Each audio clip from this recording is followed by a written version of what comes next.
चलिए, बात तो हुई सेहत की और अब बात एक बार फिर से खबरों की। तो एनडीए में सीट बंटवारे का ऐलान हो चुका है। बीजेपी और जेडीयू 101 सीटों पर चुनाव लड़ेंगी। एलजेपीआर को 29 सीटों पर चुनाव लड़ने का मौका मिलेगा। वहीं हम, जो कि 15 पर दावा कर रही थी, उनको 6 पर ही संतोष करना पड़ा। और जो मांझी पंक्तियों के जरिए 15 सीटों पर दावा कर रहे थे, वो अब कहते हैं कि आखिर दम तक प्रधानमंत्री मोदी के साथ रहेंगे। वहीं आरएलएम को भी 6 सीटों पर ही चुनाव लड़ने का मौका मिलेगा। बड़ी बात यह है कि एनडीए ने पहली बाधा को पार कर लिया, क्योंकि पहली बाधा थी सीट शेयरिंग के फॉर्मूले को तय करना। दूसरा बड़ा बदलाव ये देखने को मिला कि हमेशा एक बड़ा भाई छोटा भाई वाला कॉन्सेप्ट बिहार में रहा एनडीए कुंभ में, लेकिन इस बार वो कॉन्सेप्ट भी खत्म हो चुका है। पहली बार जेडीयू और बीजेपी दोनों बराबर सीटों पर चुनाव लड़ेंगी। चिराग पासवान, जीतन राम मांझी समेत सभी सहयोगी दलों में सीटों पर सहमति बन चुकी है। और अब कौन कितनी सीटों पर चुनाव लड़ेगा, इसका ऐलान हो चुका है। ऑफिशियल अनाउंसमेंट आज हो जाएगा। इससे पहले कौन कितनी सीटों पर चुनाव लड़ेगा, इसको लेकर आंकड़े जारी हो ही चुके हैं। साथ ही साथ पहले जो सूची है उम्मीदवारों की, उसके आने की भी उम्मीद की जा रही है। बीजेपी केंद्रीय चुनाव समिति की बिहार विधानसभा चुनाव के लिए उम्मीदवारों के नामों को अंतिम रूप देने के लिए रविवार की शाम पार्टी मुख्यालय में एक महत्वपूर्ण बैठक भी हुई। तो कुल मिलाकर देखा जाए तो ये कहा जा सकता है कि बारी अब उम्मीदवारों को चुनावी मैदान में उतारने की, उनकी मेहनत की और जीत के लिए जोर लगाने की होगी।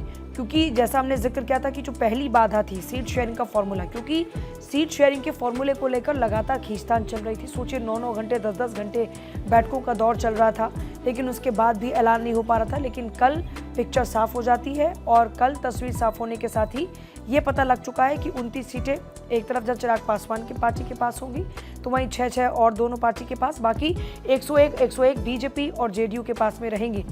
आने वाले दिनों में अब ये देखना होगा कि इस बार सत्ता की चाबी किसके हाथ में रहती है। शुरू हो गया, लोगों का मिजाज बिल्कुल नीतीश कुमार जी के सरकार 14 नवंबर को जब रिजल्ट आएगा तो नीतीश कुमार जी के नेतृत्व में सरकार बनेगी। और ये सब जब डिस्परेशन तब होता है जब खुद पता चल जाता है कि ग्राउंड पे कुछ बचा नहीं। यही लोकसभा चुनाव में इतना घूम रहे थे तो बिहार की जनता कैसे हिसाब की। उसके बाद बाय इलेक्शन हुआ, उसका भी हिसाब है, और अभी के इलेक्शन में भी सारा हिसाब हो जाएगा।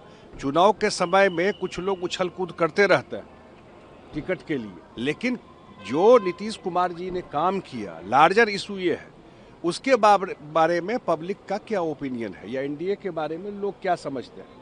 वोट तो उस पर होगा ना। पार्लियामेंट में हमको एक सीट मिली थी तो हम क्या थे।